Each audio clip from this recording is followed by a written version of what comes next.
อยประวัติศาสตร์อารยธรรมของมนุษย์ถูกสร้างขึ้นมาอย่างช้านาน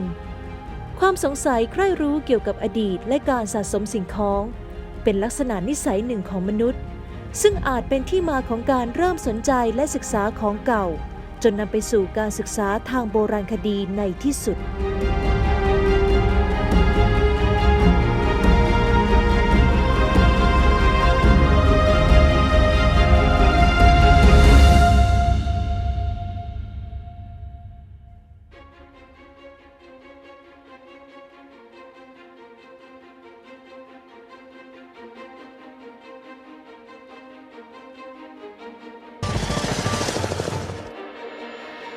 แม้ว่าศาสตร์โบราณคดีสมัยใหม่จะเพิ่งได้รับการพัฒนามาเมื่อไม่กี่ร้อยปีมานี้แต่ความพยายามที่จะรื้อฟื้นร่องรอยทางประวัติศาสตร์และบูรณปฏิสังขรณ์โบราณสถานของมนุษย์เกิดขึ้นมาหลายพันปีแล้วและอาจกล่าวได้ว่าโบราณคดีคือศาสตร์ที่ศึกษาเรื่องราวของมนุษย์ในอดีตรวมทั้งเรื่องราวของบรรพบุรุษมนุษย์โดยผ่านกระบวนการการค้นพบและการวิเคราะห์หลักฐานทางโบราณคดีอย่างเป็นระบบ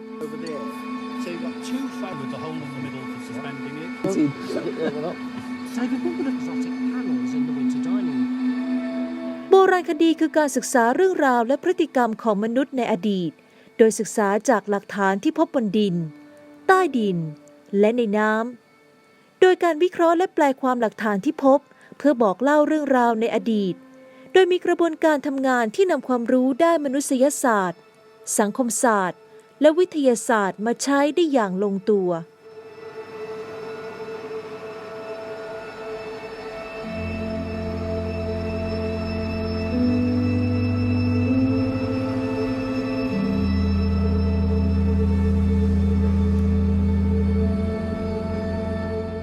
หลังจากยุคการขุดหาของเก่าและสะสมของเก่าในยุโรปเมื่อราว 200-300 ปีที่ผ่านมาผู้คนจึงเริ่มตระหนักและหันกลับมาใส่ใจในการปกปักรักษาและหาความรู้ที่เกี่ยวข้องกับประวัติความเป็นมาอันเก่าแก่ของมนุษย์จากหลักฐานเหล่านั้นโดยในขณะนั้นการขุดหาทางโบราณคดีอย่างมีกระบวนการและรูปแบบการทำงานที่ชัดเจนขึ้นเริ่มก่อตัวขึ้นจากผู้มีความรู้ด้านประวัติศาสตร์และโบราณคดีกลุ่มหนึ่งตัวอย่างเช่นเฮนริช ทรีมานผู้ค้นพบก่อนประวัติศาสตร์กรีกเป็นผู้ขุดค้นหาเมืองทรอยฟลินเดอร์เพทรีผู้ค้นพบการจัดลำดับอายุอียิปต์โบราณเพื่อสร้างภาพอารยธรรมอียิปต์จากเศษภาชนะดินเผาหาลำดับอายุพีระมิดรวมไปถึงเซอร์มอร์ติเมอร์เวเลอร์และพิตริเวอร์เริ่มเก็บข้อมูลทางโบราณคดีให้เป็นระบบและบันทึกทุกสิ่งที่ได้มาจากการขุดค้นอันเป็นการขุดหลุมให้ลึกลงไปในดินต่างจากการขุดดินโดยทั่วไปและยังคงเป็นการขุดที่นักโบราณคดีใช้งานอยู่จนถึงทุกวันนี้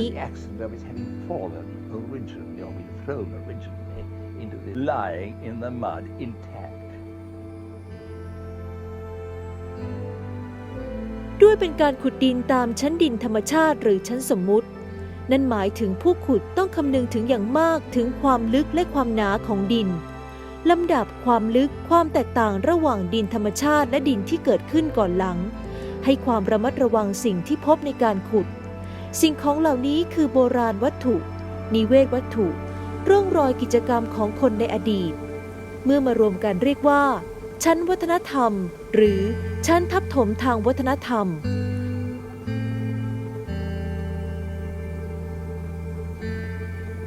การค้นพบสิ่งของภายในแต่ละชั้นวัฒนธรรมการวัดระดับสิ่งของที่พบในหลุมขุดค้นจากหลายๆชั้นวัฒนธรรมนักโบราณคดีเอามาลำดับและเล่าเรื่องราวที่เกิดขึ้นในอดีตและนี่คือสิ่งหนึ่งที่ทำให้ผู้คนในปัจจุบันได้เข้าใจลำดับพัฒนาการทางสังคมวัฒนธรรมของผู้คนในอดีตได้เป็นอย่างดีกรณีของแหล่งนี้เป็นกรณีศึกษาเกี่ยวกับอายุสมัยของกำแพงดินเมืองเชียงใหม่นี่อธิบายโดยสังเขปก่อนว่ากำแพงเมืองเชียงใหม่เนี่ยมีอยู่2ส่วนนะครับส่วนที่เป็นกำแพงรูปสี่เหลี่ยมเกือบจัตุรัสแล้วก็อีกส่วนหนึ่งคือส่วนกำแพงดินที่โอบล้อมเมืองด้านทิศตะวันออกและทิศใต้ไว้ตอนนี้เราอยู่ที่กำแพงดินด้านทิศใต้นะครับทีนี้โดยหลักการของเราก็คือว่ามีข้อสันนิษฐานอยู่หลายส่วนว่ากำแพงดินทั้งหมดนี้สร้างอยู่ ในสมัยเดียวกับเมืองเชียงใหม่เลยไหมในสมัยแรกเริ่มหรือในสมัยระหว่างเมืองเชียงใหม่หรือหลังจากที่เมืองเชียงใหม่เสียเมืองให้กับทัพบุเรงนองไปแล้วครับทีนี้ขั้นตอนง่ายๆครับก็คือการขุดค้นทางโบราณคดีแล้วใช้หลักการของการทับถมทางโบราณคดี คือการทับถมทางโบราณคดีหลักการการขุดคันดินเพื่อสร้างกำแพงเมืองของกำแพงดินเมืองเชียงใหม่เนี่ยจะใช้วิธีง่ายๆคือขุดดินมาทับถมกับชั้นที่อยู่อาศัยดั้งเดิมคือ living floor เดิมเพราะฉะนั้นโดยหลักการก็คือขุดกำแพงดินแล้วพยายามค้นหาliving floor เดิมให้ได้แล้วก็นำหลักฐานที่พบใน living floor เดิมซึ่งอยู่ใต้ชั้นกำแพงดินนั่นนะไปกำหนดอายุให้ได้ไม่ว่าจะโดยวิธีใดครับทั้งวิธี absolute dating หรือ relative dating ทีนี้จากประวัติอันเดิมที่เราเคยขุดค้นกำแพงดินมาแล้วเนี่ยหลักฐานชัดๆก็คือเราได้พบชิ้นส่วนพญานาคดินเผาที่ผลิตจากแหล่งเตาในล้านนาเช่นเตาสันกำแพงอยู่ในชั้น living floor ใต้กำแพงดินเพราะฉะนั้นเราจึงกำหนดอายุโดยการศึกษาเปรียบเทียบได้ว่ากำแพงดินนั้นสร้างในสมัยล้านนาแน่นอนเพราะว่าแหล่งเตาสันกำแพงนั้นเริ่มต้นตั้งเตาและผลิตเครื่องถ้วยของสันกำแพงนั้นหลังจากที่สร้างเมืองเชียงใหม่แล้วครับทีนี้ในปีนี้พศ 2562 เนี่ยเราอยากรู้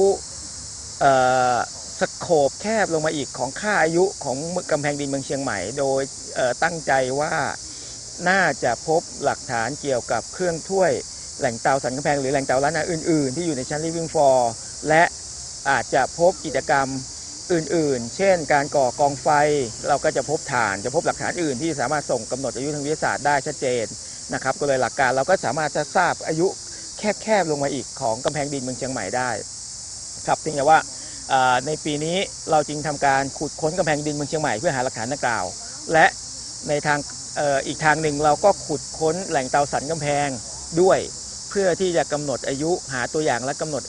อายุของแหล่งเตาสันกำแพงในทางวิทยาศาสตร์ซึ่งก็ขุดค้นแหล่งเตาสันกำแพงแล้วได้ตัวอย่างถ่านแล้วก็รอผลค่าอายุด้วยวิธี AMS คาร์บอน 14 นะครับก็แต่ตอนนี้ก็สรุปว่ายังไงกำแพงดินเมืองเชียงใหม่นี้สร้างในสมัยล้านนาแน่นอนจุดอ้างอิงของเราเนี่ยเป็นจุดอ้างอิงสมมุตินะคะเราก็จะกำหนดในจุดที่สะดวกในการทำงานตอนนี้เรากำหนดไว้ที่ต้นไม้ใหญ่นะคะเรากำหนดไว้ที่ต้นไม้ใหญ่แล้วก็หลังจากที่เสร็จสิ้นโครงการเราก็จะเอาไปฝากไว้ที่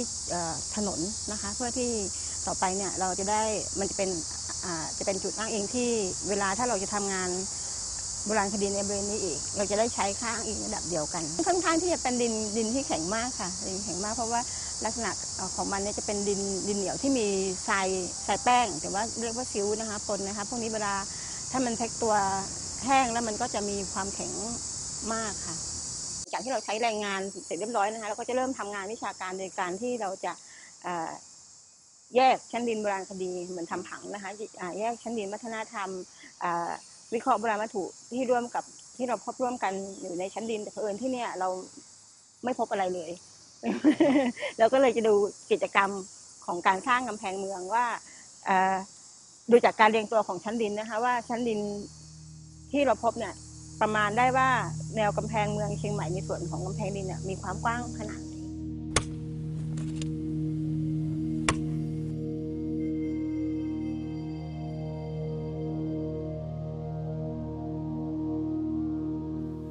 วิธีการและเทคนิคการทำงานของนักโบราณคดีในปัจจุบันบางถูกสร้างสรรค์ขึ้นมาใหม่บางก็ถูกประยุกต์ดัดแปลงหรือคัดเลือกมาใช้ในงานโบราณคดีได้อย่างลงตัวทั้งงานในภาคสนามการสำรวจและการขุดค้นงานการวิเคราะห์หลักฐานในห้องปฏิบัติการนำผลงานที่ได้จากการทำงานสนามมาผนวกกับผลการวิเคราะห์มาใช้ในการตีความและเขียนรายงานบอกเล่าชีวิตเรื่องราวความเป็นอยู่และกิจกรรมของมนุษย์ในอดีตรวมเรียกว่าการวิจัยด้านโบราณคดีในการขุดค้นเนี่ยเราต้องการคือการกำหนดอายุโบราณสถานแล้วก็ตัวที่จะเชื่อมโยงความสัมพันธ์ว่าทำไม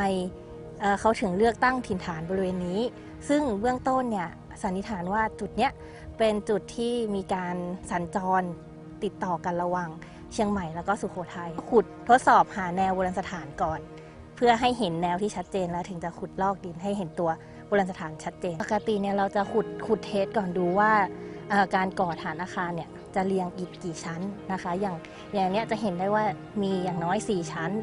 ซึ่งพอเจออิฐก้อนสุดท้ายแล้วเนี่ยที่เป็นก้อนแรกที่วางตอนก่อสร้างเนี่ยเราจะขุดให้ได้ระดับนั้นแสดงว่าเป็นชั้นที่มีการก่อสร้างอาคารที่อยู่สมัยหลังสุดถ้าเป็นเจดีย์เนี่ยเราจะดูจากรูปทรงรูปแบบของเจดีย์เพื่อกำหนดอายุแต่ว่าเจดีย์หลายองค์ที่นี่สภาพไม่ค่อยเหลือสมบูรณ์ชัดเจนเท่าไหร่ก็จะใช้ตัวโบราณวัตถุ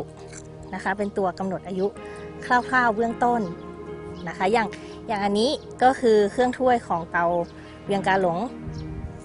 ทั้งชิ้นส่วนแล้วก็ทั้งกระปุก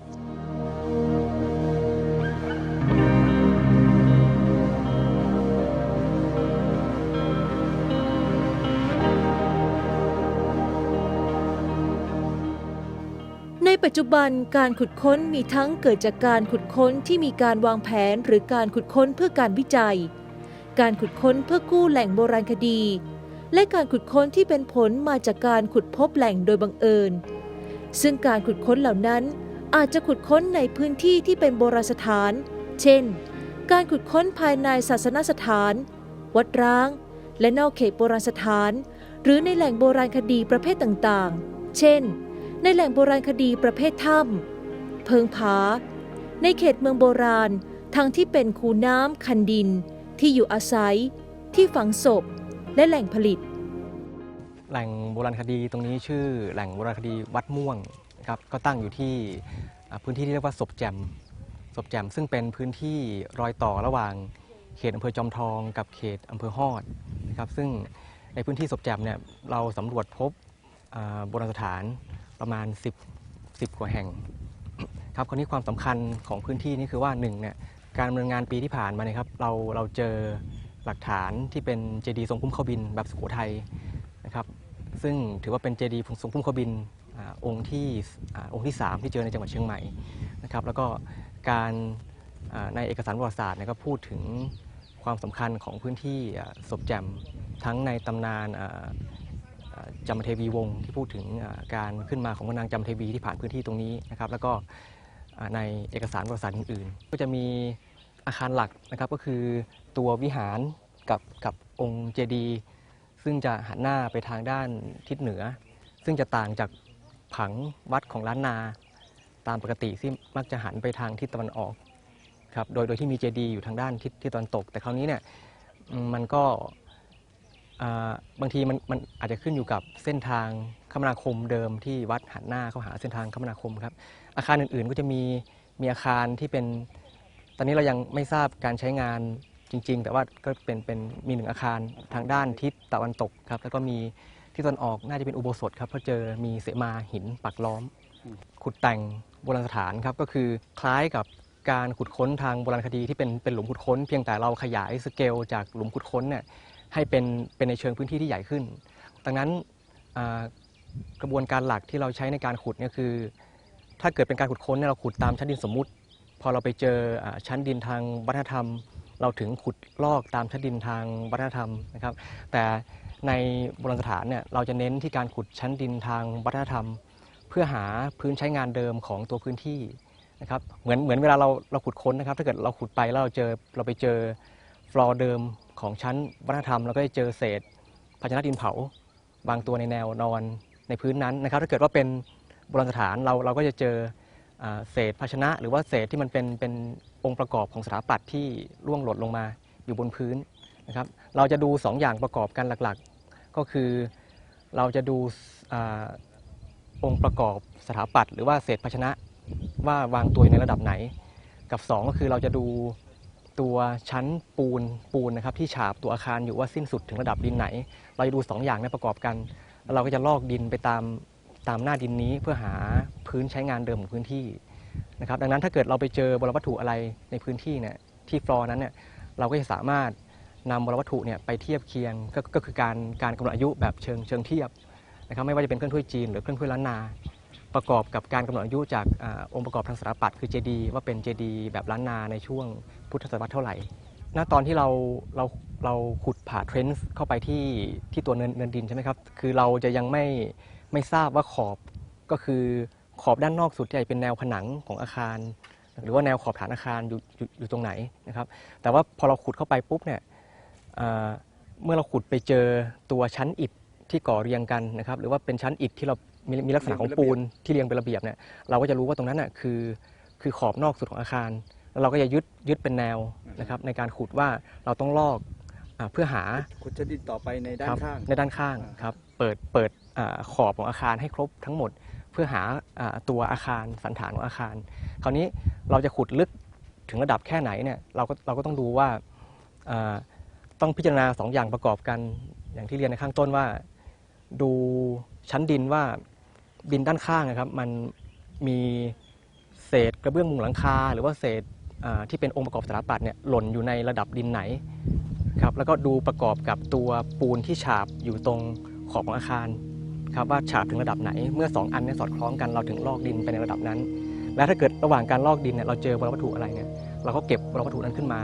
นะครับเพื่อใช้เป็นการกำหนดอายุเชิงเทียบว่าพื้นที่นี้ใช้งานอยู่ในช่วงไหน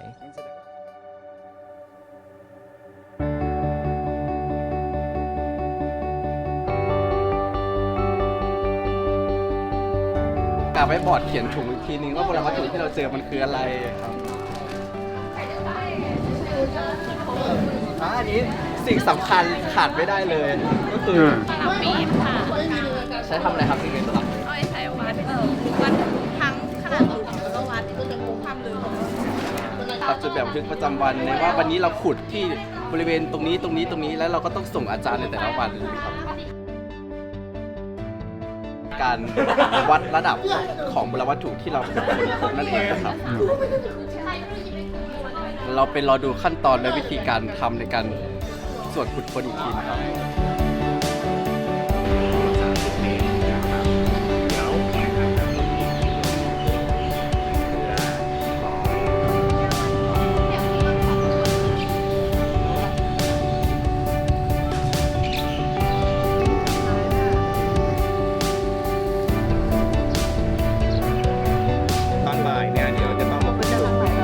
ด้านฝั่งนี้พอเราถางเสร็จ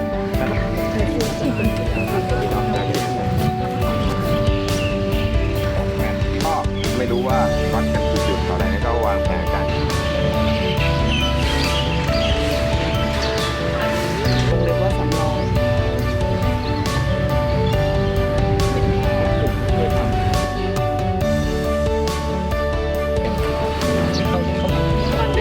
จากตรงนี้เข้ามาตรงนี้ใช่ไหม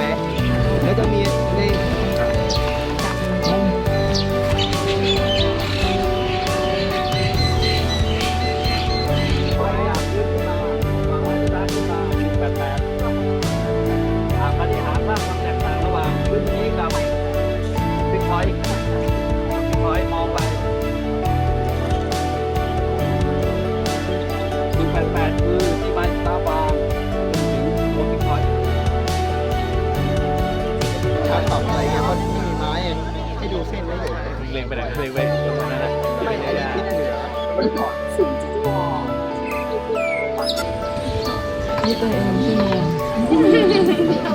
ก็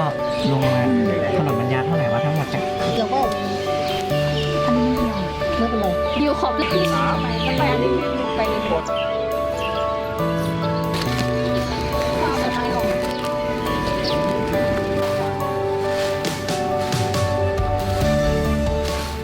การขุดค้นทางโบราณคดีเป็นการขุดดินจากบนผิวดินให้ลึกไปเรื่อยๆจนถึงระดับชั้นใต้ดินและสิ้นสุดในระดับความลึกที่แน่ใจมากว่าไม่พบหลักฐานที่เกี่ยวข้องกับมนุษย์สมัยอดีตโดยชั้นนั้นนักโบราณคดีเรียกว่าชั้นดินดานหรือชั้นสเตอไรล์ในการขุดจะต้องทำไปด้วยความระมัดระวังพิถีพิถันมีรูปแบบและแบบแผนการขุดมีการวางแผนอย่างรอบคอบ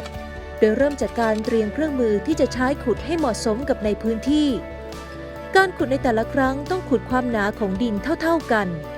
นักโบราณคดีไทยนิยมขุดดินให้ลึกครั้งละ10เซนติเมตรและในทุกๆ10เซนติเมตรจะมีการบันทึกข้อมูลเป็นการบันทึกโดยการเขียนรายงานประจำวันทำผังการสเก็ตภาพลายเส้นการถ่ายรูปหากเป็นการขุดค้นในโบราณสถานก็จะดำเนินการขุดเอาดินหรือเอาเศษก้อนอิฐหรือดินที่ไม่เกี่ยวข้องกับโบราณสถานออกไป หากพบโบราณวัตถุชิ้นสำคัญร่องรอยที่เกี่ยวข้องกับกิจกรรมของคนในอดีตจะทำการบันทึกเพิ่มเติมจากการบันทึกที่ทำอยู่และมีการเก็บตัวอย่างเพื่อนำไปกำหนดอายุ เช่น เศษหรือชิ้นส่วน กระดูกคน กระดูกสัตว์ เปลือกหอย ชิ้นส่วนของไม้ เป็นต้น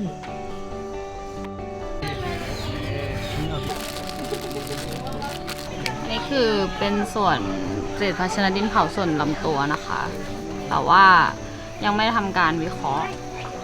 อย่างครบถ้วนค่ะ ตอนนี้ทำได้แค่ทำทะเบียนโบราณวัตถุไว้ ว่าเราเจออะไรแล้วก็เจอที่ไหน มีรหัสโบราณวัตถุที่เจอเท่าไหร่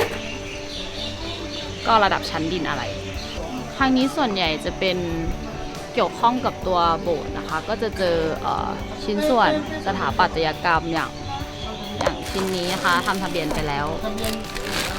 น่าจะเป็นฐานบัวค่ะ ลองเทียบขนาดแล้วก็ใกล้เคียงกับตัวโบสถ์นะคะ ยังไม่ทราบอายุนะคะ แต่ว่าจากที่สันนิษฐานน่าจะระยะใกล้เคียงกันก่อนที่จะมีการบูรณะค่ะ ก่อนที่กรมศิลป์จะบูรณะตัวโบสถ์ คืออันนี้เรากำหนดให้เป็นร่องรอยผิดวิสัยค่ะ โดยในเนี้ยก็จะมีพวกเป็นกองอิฐปูนแล้วก็ไม้ค่ะ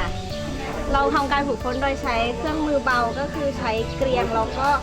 แปรงปัด ก็จะใช้แปรงปัดเพื่อดูให้แบบว่าทำให้ฟีเจอร์ชัดขึ้นค่ะแล้วก็ดูขอบเขตของมันค่ะ จากนั้นก็จะทำการฝึกฝนตรงนี้ค่ะ เพื่อดูว่ามันลึกลงไปเท่าไหร่ค่ะ ขุดทีละ10 เซนติเมตร เพราะว่าเพื่อความละเอียดในการเก็บโบราณวัตถุต้องระวังผนังค่ะผนังหลุมแล้วก็ให้เรียบอะค่ะแล้วก็พื้นผิวค่ะให้เรียบแล้วก็คอยเก็บโบราณวัตถุทุกชิ้นที่พบสภาพดินตอนนี้คือมันเป็นดินแข็งค่ะแบบเกิดจะเป็นดินทรายอะไรอย่างเงี้ยค่ะก็เลยใช้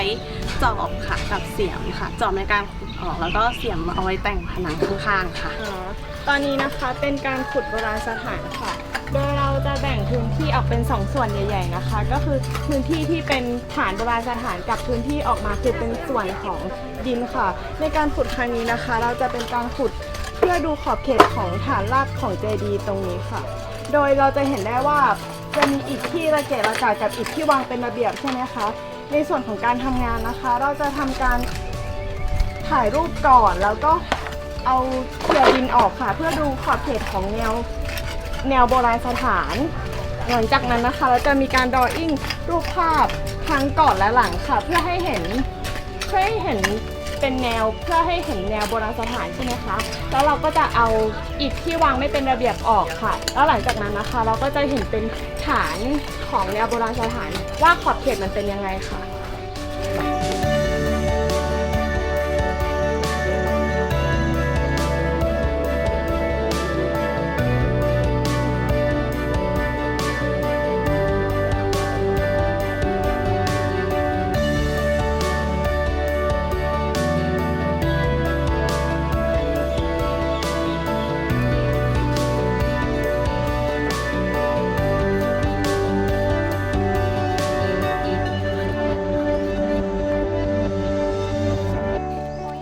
ได้ดำเนินการขุดค้นและวิเคราะห์แปลความหลักฐานที่ได้พบจากการขุดค้นแล้ว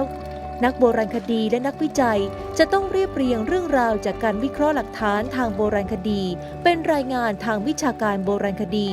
เพื่อบอกเล่าเรื่องราวของมนุษย์ในอดีตเช่นการดำรงชีพอาหารการกินวัฒนธรรมประเพณีเครื่องมือเครื่องใช้เทคโนโลยีรวมไปถึงสภาพแวดล้อมในสมัยนั้น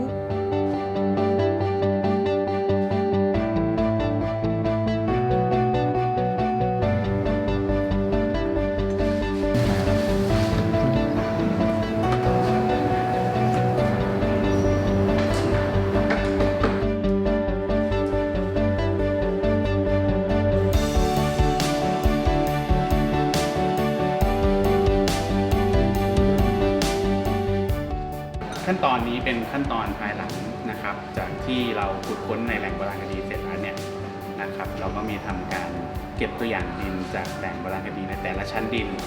นะครับเข้ามาที่ห้องปฏิบัติการเพื่อหาอ อนุภาคสิ่งที่เรียกว่าอนุภาคของดินนะครับในการแยกองค์ประกอบง่ายๆคือการหาองค์ประกอบของอนุภาคขนาดทรายอนุภาคขนาดดินเหนียวและอนุภาคขนาดทรายแป้งนะครับเพื่อนำมาระบุว่าดินแต่ละชั้นดินเนี่ยเป็นดินประเภทอะไรนะครับ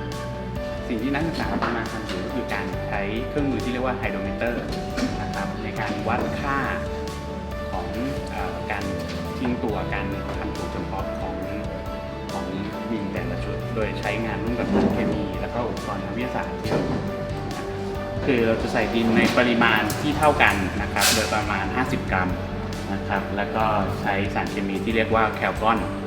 นะครับ 5% ความเข้มข้น 5% แล้วก็ผสมนะครับใส่หลอดทดลองให้ได้ปริมาตร 1,000 มิลลิลิตรนะครับแล้วก็ใช้ไฮโดรเมเตอร์ในการวัดค่าที่ได้ก็จะเข้าไปสูตรคำนวณเพื่อออกมาเป็นปริมาตรของอนุภาคขนาดทรายอนุภาคดินเหนียวและอนุภาคทรายแป้งนะครับ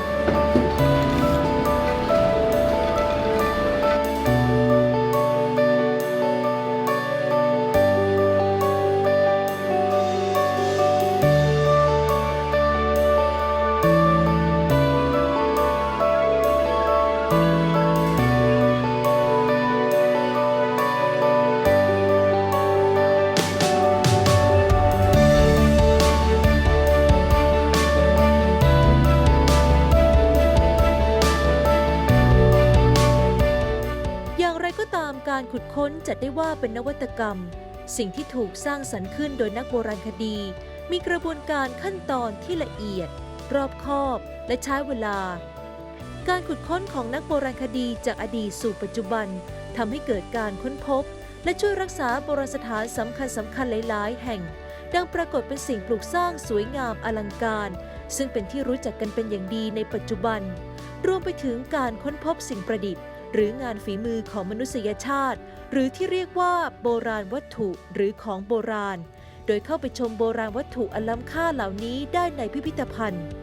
สิ่งของในอดีตที่ขุดค้นโดยนักโบราณคดีเหล่านี้เป็นสิ่งที่มีคุณค่าบอกเล่าชีวิตเรื่องราวกิจกรรมการเปลี่ยนแปลงของมนุษย์ในอดีตจนถึงปัจจุบันได้เป็นอย่างดี